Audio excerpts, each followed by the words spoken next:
ഗാസയിലെ വെടിനിർത്തൽ കരാറിന് US തയ്യാറാക്കുന്ന പുതിയ പദ്ധതി ഏതാനും ദിവസത്തിനകം തയ്യാറായേക്കും.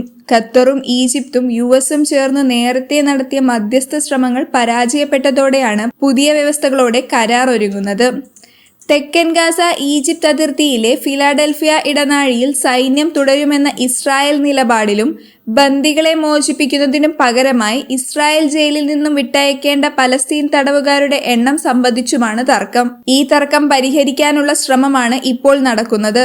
ഹമാസിനൊപ്പം സൗദി അറേബ്യ അടക്കം 5 അറബ് രാജ്യങ്ങളിൽ യുദ്ധാന്തരവും ഫിലാഡൽഫിയ ഇടനാഴിയിലെ ഇസ്രായേൽ സൈന്യം തുടരാനുള്ള നീക്കത്തെ എതിർക്കുന്നു. അതേസമയം ഇസ്രായേൽ സൈന്യം ഗാസയിലെങ്ങും തുടരുന്ന ആക്രമണങ്ങളിൽ കഴിഞ്ഞ ദിവസം 18 പലസ്തീനുകാർ കൊല്ലപ്പെട്ടു. അധിനിവേശ വെസ്റ്റ് ബാങ്കിലെ ഫറ അഭയാർത്ഥി ക്യാമ്പിൽ പലസ്തീൻ ബാലനെ വെടിവെച്ചു കൊന്നു.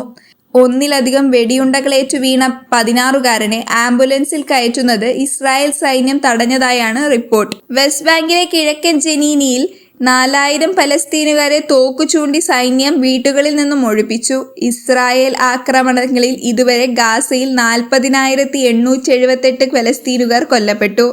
94,454 പേർക്ക് പരിക്കേറ്റു.